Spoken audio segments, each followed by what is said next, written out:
और साथ ही 10:02 हो चुके हैं। चर्चा की शुरुआत लोकसभा में हमें देखने को मिलेगी। मुन्ना खान है, कांग्रेस के नेता हमारे साथ जुड़े हुए हैं, और जेडीयू के प्रवक्ता है महेश दास, वो भी इस वक्त हमारे साथ मौजूद है। मुन्ना खान साहब, कल भी हमने इस बात को लेकर चर्चा की, ऐसे बहुत सारे सवाल कांग्रेस की तरफ से उठाए गए जिनका जवाब सरकार ने सदन में जनता के सम्मुख रखा है, लेकिन उसके बावजूद कांग्रेस कहीं ना कहीं उन सवालों के इर्द गिर्द अभी भी घूमती हुई नजर आती है। कांग्रेस चाहती क्या है कि कौन आए, बताए कि ऑपरेशन सिंदूर को कैसे अंजाम दिया गया, कैसे सेना ने अपना दमखम दिखाया, कैसे पाकिस्तान को धूल चटा दी, और उसके बाद कांग्रेस कहेगी ऑल इज वेल नाउ। पूर्णिमा जी, सबसे पहले आपका स्वागत आ रहा है, आपकी टीम का बहुत बहुत स्वागत। सवाल ये है, विपक्ष जो सवाल कर रहा है उस सवाल के जवाब सरकार को देने चाहिए। आप सोचिए, ये बार बार ये कह रहा है कि डीजीएमओ के गुहार पे हमने मान लिया। अरे डीजीएमओ के गुहार पे आपने 7 घंटे में मान ली, और 7 दिनों से लगातार विपक्ष आपसे गुहार कर रहा है कि आप ऑपरेशन सिंदूर पे चर्चा कीजिए, ऑपरेशन सिंदूर पे चर्चा कीजिए। 22 तारीख से सदन शुरुआत होती है और आप कल चर्चा करते हो। इसका मतलब कुछ ना कुछ आप छिपा रहे हो। पारदर्शी तौर पे जो काम होना था वो हुआ नहीं। आपके पास छिपाने के लिए क्या था, और आप छिपा क्या रहे थे, यही पूछ रही है देश की जनता और विपक्ष के लोग। दूसरा जो सबसे अहम सवाल है कि बहुत ही मजबूती के साथ हमारी सेना लड़ रही थी, इसमें कोई किंतु परंतु नहीं है। बहुत ही मजबूती के साथ, जो इतिहास में एक बार से इन बातों को दोहराया जाएगा कि बहुत ही मजबूती के साथ सेना लड़ रही थी। तो अचानक ऐसा क्या हुआ कि युद्ध विराम से 3 घंटे पहले डोनाल्ड ट्रंप का एक ट्वीट आता है कि हम युद्ध विराम की घोषणा हमने करवा दी, और उसके बाद 3 घंटे के बाद सेना के द्वारा कहा जाता है कि युद्ध विराम हो चुका। और ये बात लगातार 4 दिनों तक प्रधानमंत्री जी कुछ नहीं कहते। 4 दिनों के बाद प्रधानमंत्री प्रेस कॉन्फ्रेंस करके कहते कि किसी की नियमावली के हिसाब से सब कुछ चलेगा, जैसे नियम के हिसाब से होना चाहिए, या कांग्रेस अपने नियमों के मुताबिक संसद को चलाना चाहती है? पूर्णिमा जी, कभी भी कांग्रेस पार्टी अपने नियमों से संसद, तो फिर अगर सदन में ऑपरेशन सिंदूर की चर्चा को लेकर सरकार ने पहले दिन ये कह दिया, जब ये क्लियर कह दिया गया कि हम ऑपरेशन सिंदूर पर चर्चा के लिए तैयार हैं, देश में ये मैसेज नहीं जाना चाहिए कि सरकार ऐसे संवेदनशील मुद्दे पर चर्चा नहीं करना चाहती, उसके लिए समय, तारीख, सब कुछ सुनिश्चित हो गया, तो फिर बार बार बीटिंग अराउंड द बुश करने का क्या मतलब? मॉनसून सत्र को शुरू हुए 7 दिन हो गए, ऑपरेशन सिंदूर को लेकर चर्चा नहीं हुई, डोनाल्ड ट्रंप ने ऐसा तो वैसा, एस जयशंकर ने कल जो कहा कि आपने सुना नहीं, क्या जो राजनाथ सिंह ने कल कहा वो आपने सुना नहीं? या फिर सीधे कहिए कि आपको ना रक्षा मंत्री पे विश्वास, ना आपको विदेश मंत्री पे विश्वास, ना जो डीजीएमओ ने कहा आपको उस पर विश्वास, या तो खुलकर खेलिए सर, बोलिए कि हमें किसी पर यकीन नहीं है। नहीं पूर्णिमा जी, सवाल ये नहीं है। सवाल ये है कि जो सबसे गहन मुद्दे थे, जो देश की जनता जानना चाहती थी, देश के 146 करोड़ जनता ये जानना चाहती थी कि ऑपरेशन सिंदूर में क्या हुआ, क्या नहीं हुआ, और ये युद्ध विराम की घोषणा क्यों हो गई, जिसके लिए देश के प्रधानमंत्री लगातार 11 सालों से पानी पी पी कर पाकिस्तान को कोसते रहे, जिसे 10 सर लाने की बात थी। और जैसे युद्ध की शुरुआत हुई और जिस तरीके से अपने भारत के मीडिया दिखा रहे थे, आपने कल सदन की कार्रवाई खान साहब सुनी नहीं लगता है। सदन की कार्रवाई में आपने किसी को कुछ सुना ही नहीं, या तो आप सुनना चाहते नहीं और या आपने सुना नहीं। अवधेश उपाध्याय जी, वापस से एक बार आते हुए, इंटेलिजेंस फेल्यूर का मुद्दा एक बहुत बड़ा मुद्दा है। ये सरकार को बताना पड़ेगा कि इंटेलिजेंस फेल्यूर कैसे हुआ। इस बात का एक्सेप्टेंस आप लोगों ने खुद दिया था जब सभी लोगों को आपने बुलाया। कैसे आतंकी पहुंचे, कहां पर लाकुना रहा, कैसे ये इंटेलिजेंस फेल्यूर रहा, इन बातों का जवाब तो सर बीजेपी को देना होगा। और अगर कांग्रेस सवाल उठाएगी तो आप एक सेंटेंस के इर्द गिर्द नहीं घूम सकते कि कांग्रेस पाकिस्तान की भाषा बोलती है। देखिए पूर्णिमा जी, बिल्कुल आपने बात सही कही है, लेकिन एक बात ये भी सच है कि जब जब हमारे देश में कोई भी देश हित का कार्य हुआ है या कोई भी सेना ने अच्छा काम किया है, उस पर हमेशा विपक्ष ने सवाल खड़ा किया है। आप चाहे देखिए, ट्रिपल तलाक की बात कीजिए, ठीक है, आप 370 की बात कीजिए, सर्जिकल स्ट्राइक की बात कीजिए, एयर स्ट्राइक की बात कीजिए, और अभी हाल में जो ऑपरेशन सिंदूर हुआ उसकी बात कर लीजिए आप। जब ऑपरेशन सिंदूर हो रहा था उस समय आपको याद होगा पूर्णिमा जी, आपने तो काफी रिपोर्ट दिखाई थी, काफी डिबेट की है, उस समय हमारे देश में विपक्ष क्या कर रहा था? आरोप प्रत्यारोप की राजनीति कर रहा था। कोई राफेल का कार्टून बनाकर दिखा रहा था, तो कोई ये कह रहा था पाकिस्तान से युद्ध नहीं करना चाहिए। सिद्धरमैया के नेता उन्होंने ये कहा था।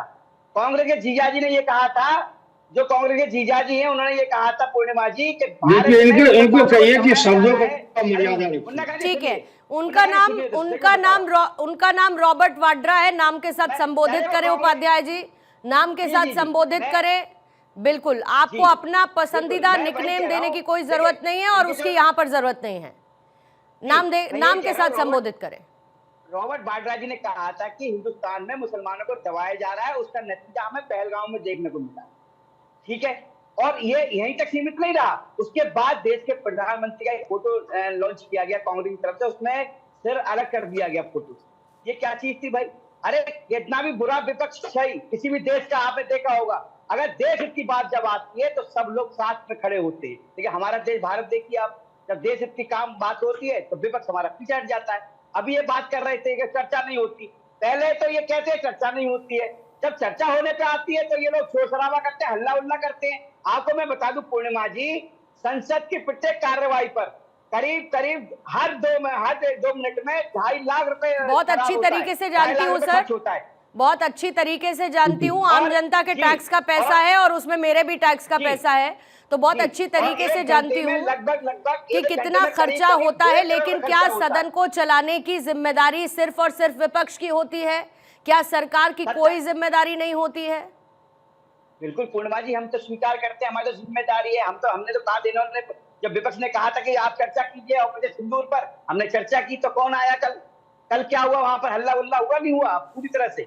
मुद्दे की बात यह है अवधेश जी, सर अवधेश जी, मुद्दे की बात यह है कि अगर विदेश मंत्री संसद में बयान दे रहे हैं, अगर रक्षा मंत्री संसद में बयान दे रहे हैं, उनकी कही हुई किसी भी बात पर विपक्ष को यकीन है नहीं, तो ये सिलसिला कब तक चलता रहेगा कि आप बताते रहेंगे कि सेना का शौर्य किस तरीके से ऑपरेशन सिंदूर के दौरान देखने को मिला, सरकार की नीति क्या थी, सरकार की नीयत क्या थी, सरकार ने कैसे पाकिस्तान को नाको चने चबवा दिए? क्योंकि विपक्ष मानने को तैयार नहीं है ना सर।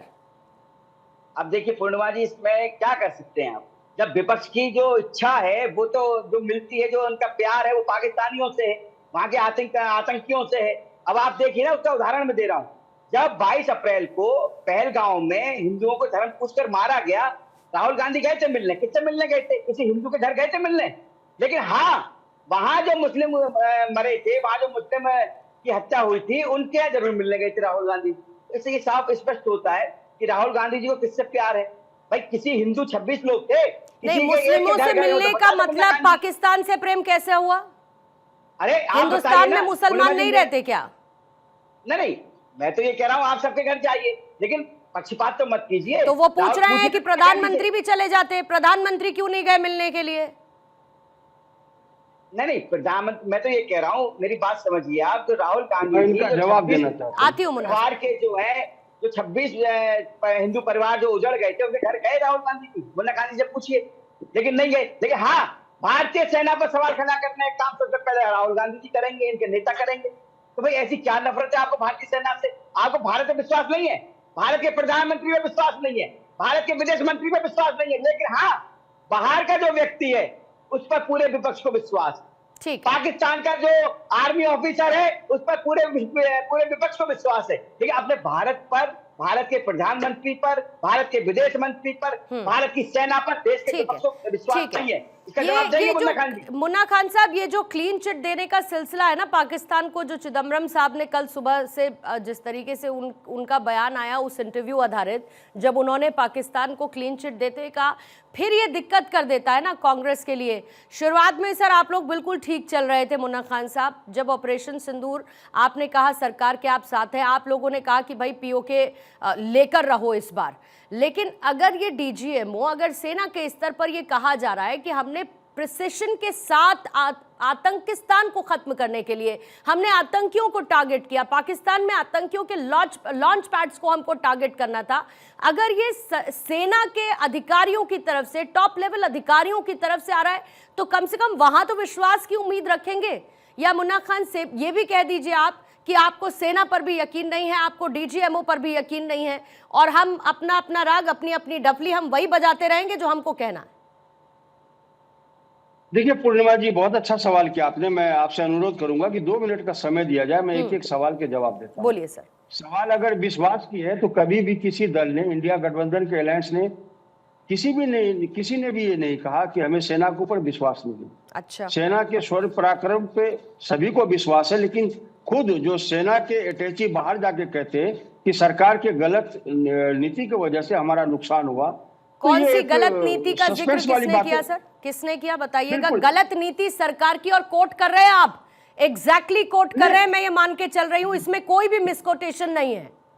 बिल्कुल हाँ, बिल्कुल किसने बिल्कुल। किसने ये कहा दूसरी, कि सरकार की गलत नीति के चलते? बात को पूरी करिएगा, नाम के साथ कोट करिएगा। बिल्कुल बिल्कुल, नाम नहीं आ रहा, मैं अभी आपको भेज दे रहा हूँ। नाम भेज दे रहा हूँ कि सरकार के गलत नीति की वजह से नहीं, भेजना नहीं है सर, यही बताना है, बांध दिए थे। यही तो मैं बताना कह है, रहा हूं भेजना ना, नहीं है मुझे, यही बताइए। कह रहा हूँ, बिल्कुल कह रहा हूँ कि सरकार के गलत नीति की वजह से हमारे राफेल भी गिरे और हमारे हाथ बंध गए। आप समझिए, जिस तरीके से देश के साथ झूठ बोला गया, जिन बातों को देश से छिपाया हाँ, गया, नाम